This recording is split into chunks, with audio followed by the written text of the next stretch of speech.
Bonjour à tous, je suis ravi de vous retrouver. Bonjour à vous, Henri Guénaud, un bon café Bonjour. pour se remonter le moral dans cette affaire. Alors, il y a plein d'aspects, c'est-à-dire il y a l'aspect factuel, il y a l'aspect personnel, il y a l'aspect politique concernant l'avenir de Nicolas Sarkozy, puis il y a le climat général. Effectivement, commençons par l'aspect factuel. Est-ce que vous l'avez vu est-ce qu'il y a un moment eu des doutes dans l'entourage très proche de Nicolas Sarkozy, qui fut le vôtre? Est-ce que vous avez entendu parler de ces affaires? C'est-à-dire, est-ce que vous avez perçu qu'à un moment, il enregistrait? Et pourquoi d'abord? Non, à aucun moment, aucun d'entre nous n'a eu le moindre soupçon. Donc il n'y a Et jamais eu de dictaphone sur la table, il n'y a jamais eu d'iPhone sur la table. Non, ni d'autorisation demandée à quiconque, Ouais. y compris au président de la République. Personne, aucun d'entre nous n'aurait pu imaginer un instant que cela fut possible. Un tel comportement fut possible. Mais alors, quand l'argumentation qu'il donne via son avocat, Maître Goldnadel, est de dire au fond, je prenais des notes pour un livre peut-être futur ou des mémoires, etc. Vous croyez à cette version où vous avez la vision d'un personnage, j'allais dire, plus inquiétant, c'est-à-dire prenant quasiment en otage la République via le président, quoi. Mais d'abord, il ne peut y avoir aucune bonne raison, aucune bonne explication, aucune excuse à ce type de comportement. Qu'il ait voulu écrire un livre, faire des articles ou préparer les réunions suivantes, c'est un argument qui n'a aucune espèce de portée. Ça m'est complètement égal de savoir pourquoi il m'a enregistré, pourquoi il a enregistré les autres conseillers, pourquoi il a enregistré le président de la République. Vraiment, ça n'a aucune raison n'est une bonne raison. Peut égrener toutes les raisons les plus absurdes et les plus insensées ou les plus dénuées de fondement qui soient. Ça ne change absolument rien. Alors on peut me dire aussi c'est pour l'histoire, mais franchement, non, prendre des notes est une chose. Déjà, je suis pas toujours d'accord avec ceux, d'un point de vue moral, avec ceux qui prennent des notes et qui 3 mois après être sortis du gouvernement. Il y en a une dizaine qui ont écrit des livres. Non, mais écrire des livres est une chose. Des bons, des mauvais. Écrire des livres est une chose. Prendre en note des propos qui ne sont pas destinés à être publiés et les publier 3 mois ou 6 mois après en est une autre. Quand vous publiez des propos, des comptes rendus d'entretien que vous avez pu avoir avec un personnage de l'histoire, vous pouvez publier 30 ou 40 ans après, très bien, ça, à la rigueur, ça peut se justifier. 6 mois après, c'est un peu plus difficile. Mais quand je vous posais la question, l'enregistrement, c'est pire. Quand on connaît les positions politiques de Patrick Buisson, le problème qui est posé en-delà de l'indélicatesse, vous avez parlé vous-même de viol, vous maintenez ce matin. Oui, moi je l'ai ressenti comme un viol. Bon. C'est un viol de mon intimité. Est-ce que vous considérez que c'est l'extrême droite qui prenait en otage la République? Parce que moi, je parle à quelqu'un, je vous connais, qui est un républicain. Souvent, parfois, dans la vie politique, vous vous êtes prononcé au bord de l'émotion, d'une manière un peu bouleversée sur des sujets divers et variés. Ça, pour quelqu'un qui a été assis à côté de lui dans des dizaines de réunions, c'est effrayant. Mais c'est effrayant. C'est pas. C'est effrayant, mais il n'y a pas un complot de l'extrême droite dans cette affaire. Il peut y avoir un complot de Buisson tenant, faisant chanter la République. Ouais, en tout cas, il n'y a pas eu jusqu'à présent de tentative de chantage. Peut-être était-ce une intention, je n'en sais rien, mais en tout cas, elle ne s'est pas manifestée. C'est pas un complot de l'extrême droite, c'est une psychologie sans doute très particulière que je ne peux absolument pas comprendre. Mais quand il dit des phrases, Nicolas Sarkozy, je ne l'ai pas fini. C'est une mégalomanie totale. Il a dit ça. Il a dit ça à un journaliste. Ah oui. Oui, ben ça révèle quand même une forme de paranoïa, une maladie mentale. Voilà, si les propos ont été effectivement tenus. Est-ce qu'il doit porter plainte, le président de la République, ou est-ce que vous craignez, vous, qui êtes l'un de ses proches les plus fidèles, que tout ça entretienne un feuilleton à un moment où la droite essaye de reconquérir du terrain? Parce qu'il y a un contexte politique. Oui, c'est possible. C'est possible que le feuilleton dure s'il a tout enregistré. Je pense qu'on n'y trouvera rien de scandaleux. On n'y trouvera pas d'affaires d'État non plus auxquelles il n'a pas été, à ma connaissance, mêlé.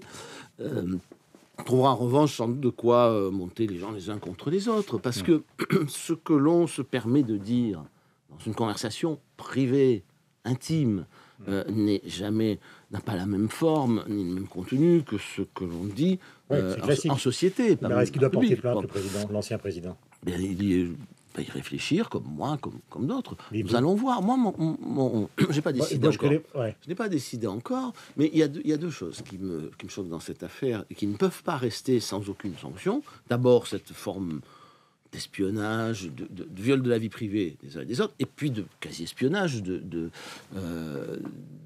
la plus haute institution de la République. On n'enregistre pas le président de la République à son insu. Si je me Ça, mets c'est à la votre première place, chose. vous auriez plutôt intérêt, enfin, je ne parle pas du président de la République, parce que je ne discute pas avec lui, mais avec vous, à porter plainte, parce que ça donnerait plutôt l'impression aux gens que finalement, il n'y a rien à se reprocher, il n'y a pas de secret, comme vous venez de le dire. Tandis que si personne ne porte plainte, on aura l'impression que circuler, il n'y a rien à voir, il a enregistré tout le monde, et puis voilà, quoi. On peut aussi attendre sereinement. Voilà, il n'y a pas de scandale à cacher, Non, mais j'ai pas dit ça. mais chacun a ses petits secrets, son intimité. Et ça Et fait à gauche, d'ailleurs- par exemple, d'ailleurs, ils la envisagent dignité une de commission d'enquête l'homme. Oui, parlementaire. mais ça c'est autre chose, parce qu'il y a un deuxième problème.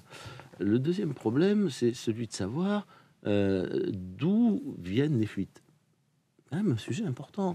Il y a des questions qui restent Ça peut être aujourd'hui la sans police, réponse. on dit la famille. Alors, ça peut On être dit, la- on dit les collaborateurs. Ça peut être la famille, les collaborateurs, très bien. Ça, il y a une autre question. Est-ce que ces bandes, ces enregistrements ont, au cours d'une enquête sur d'autres sujets, je pense au problème des sondages, ces enregistrements ont-ils été saisis par la police sous le contrôle des juges? Oui ou non? Je toujours pas la réponse. Je demande à Madame Taubira de nous répondre. Ces enregistrements ont-ils été saisis? Ces enregistrements n'avaient pas de rapport avec l'affaire. Que sont-ils devenus? S'il faut une perquisition, c'est lui qui tombe sur les enregistrements, ils les prennent. Voilà, mais ils n'avaient pas de rapport avec l'affaire. Que sont-ils devenus? Est-ce qu'ils ont été mis sous scellé? Est-ce qu'ils ont été rendus? Mais je ne sais pas. Mais s'ils ont été saisis, ils n'ont pas été versés au dossier puisqu'ils n'avaient pas de rapport.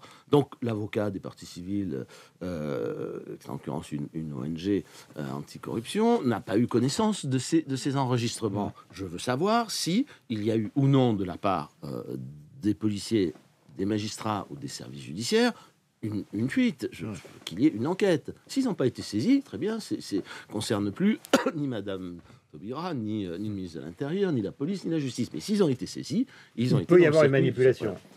Une manipulation ou une faute individuelle. Mais en tout cas, ça ne peut pas rester sans sanction. Ce matin, Voilà. Libération écrit pouvoir dévoyer. Alors, c'est un journal de gauche, évidemment. Ils sont dans l'opposition par rapport au pouvoir que vous Donc, incarnez. Mais ils ça, font il la faut- liste. Ils disent Claude Guéant, ses affaires. Patrick Buisson, ses affaires. La perquisition chez Herzog pour récupérer Oui, mais ça, bon. les carnets de Nicolas Sarkozy. Parce qu'on a laissé tomber maintenant, judiciairement, l'affaire Bettencourt. Mais il y a encore les rendez-vous avec Bernard Tapie. Donc ça, c'est la grande liste qui sort. Oui, enfin, là, on marche sur la tête. D'abord, l'amalgame ne sert personne.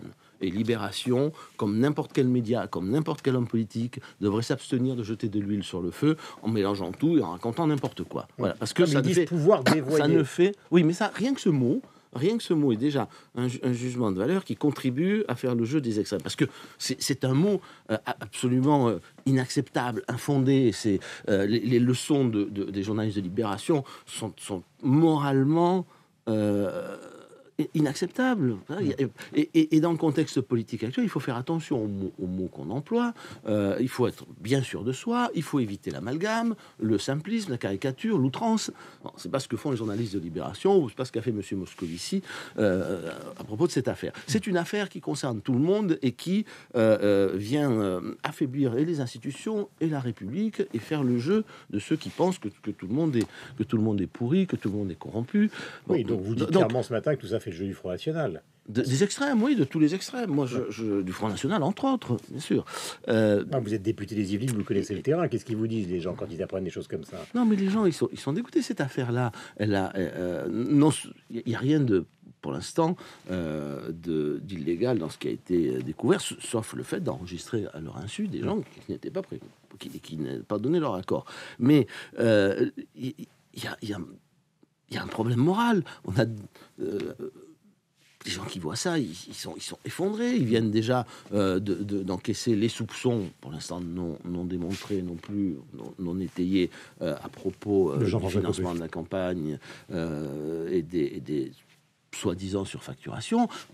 vous imaginez bien dans Mais quel ça fait état beaucoup. cela peut les mettre. Oui, Mais bon, mais moi, vous savez que le temps Quelque chose médiatique est un temps des rumeurs, est un temps des accusations. Vous pouvez, Oui, mais regardez, le vous me temps que vous citiez- démentiez tout. Mais voilà, non, mais c'est pour ça que c'est pour ça qu'on joue avec le feu, parce que on vous balance toutes sortes de suspicions, de soupçons, d'accusations, et vous, Mais là, c'est pas la presse de c'est gauche, votre c'est la temps. presse de droite. Le temps. Libération. Non, c'est non, pas mais je vrai. parle. Non, mais vous parlez de Copé. C'est vous qui avez parlé de Copé. Là, c'est la presse de droite plutôt. Oui, mais alors chacun doit faire preuve d'un Et Étienne esprit de Vernel, le directeur de la responsabilité. rédaction du Point, dit nous, on ne prend pas d'un point de vue politique, on fait du journalisme. Oui, mais je veux bien le croire. Il n'empêche que dans l'article, il n'y a pas grand-chose de vraiment étayé. Bon, tout le monde a repris ça. Je dois reconnaître la réaction de Jean-François Copé n'a peut-être pas été la bonne. Peut-être se sentait-il acculé, blessé. Est-ce que vous avez l'impression qu'il a pris en otage l'UMP Non, il n'a pas pris en otage l'UMP. en faisant cette déclaration à 11h30 avec un Non, drapeau Non, pas pris en otage l'UMP. Il s'est défendu comme il pensait devoir le faire. Je ne suis pas sûr que c'était la meilleure façon de se défendre, mais je veux dire, c'est son point, c'est à lui à le gérer, c'est à lui à lever, Mais je vais vous c'est à poser lui une à lever question les soupçons. Mais franche, vous me parliez, non, je donne un exemple. Vous parliez là des perquisitions chez l'avocat de Oui, Nicolas Maître Herzog. Sarkozy, mais je connais pas encore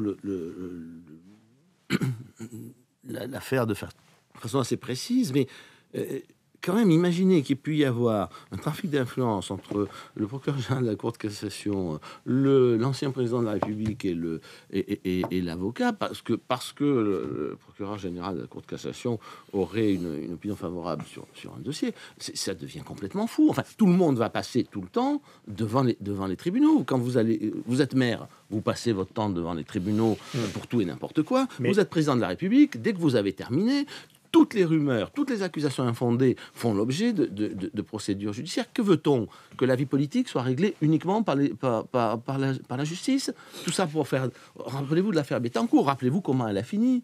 Et dans l'histoire de... Mais est-ce dans que l'histoire vous de avez Maître comme Herzog, dans l'histoire de Maître vision Herzog, globale, oui. je donne un exemple. C'est de quoi s'agit-il dans cette affaire? Il s'agit d'une demande du président Sarkozy de récupérer ces agendas qui ont été illégalement, inconstitutionnellement saisis. Hein, c'est d'ailleurs reconnu c'était reconnu par la L'argument, c'est de dire, dans ces agendas, il y a le listing de ces multiples rendez-vous avec Tapi qui concernent une autre affaire. c'est une violation flagrante de la séparation des pouvoirs. Voilà. Donc, il y a une constitution, il y a des droits, et les juges ne peuvent pas fabriquer le droit, a fortiori le droit constitutionnel, à leur convenance. J'ai deux questions à Donc, vous ces poser. agendas ne pouvaient pas être saisis. Ils l'ont été, à tort. Ils auraient dû être restitués, ce que demande le président Sarkozy, que les agendas lui soient restitués. Alors, j'ai deux questions à vous poser. Il nous reste 30 secondes, malheureusement. Non, mais c'est vous dire à quel point toutes nos institutions marchent sur la tête. Prenez un petit peu de café, parce que les questions sont évidemment importantes. Vous avez le Parti socialiste et le pouvoir, donc aujourd'hui, qui est mis en cause par la Commission européenne pour sa gestion donc, du pays. Tout ça passe un petit peu à l'as médiatiquement. Et d'autre part, vous avez des journaux qui se demandent si la carrière de Nicolas Sarkozy est une carrière terminée à cause de tout ça. C'est ce que je peux vous demander Là, il est tranquillement. victime. Dans beaucoup de ces affaires, il est victime. D'accord, mais est-ce que je peux vous demander tranquillement de répondre, en tout cas à l'une de ces questions, en moins de 30 secondes, puisqu'on arrive au terme? Ouais. Non, la carrière de Nicolas Sarkozy n'est pas finie. Ce sont les Français qui en décideront.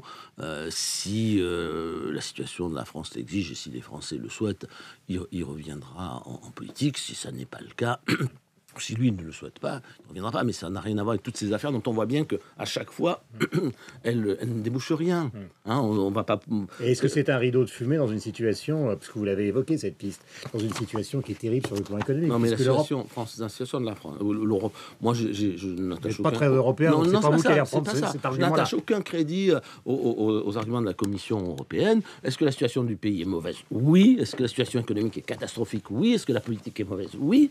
Ah, mais il n'y a pas besoin de la Commission européenne pour le savoir. La vérité, c'est que la situation du pays est mauvaise sur le plan économique et social, et sur fond de crise économique et sociale, nous sommes confrontés à une crise morale profonde, à une crise de nos institutions, à un dérèglement de toutes nos institutions. Voilà. Donc, la situation, elle est grave. Raison de plus pour que personne ne joue avec le feu et que chacun fasse preuve d'un grand esprit de responsabilité. Henri Guénaud, notre invité ce matin sur l'antenne de Radio Classique.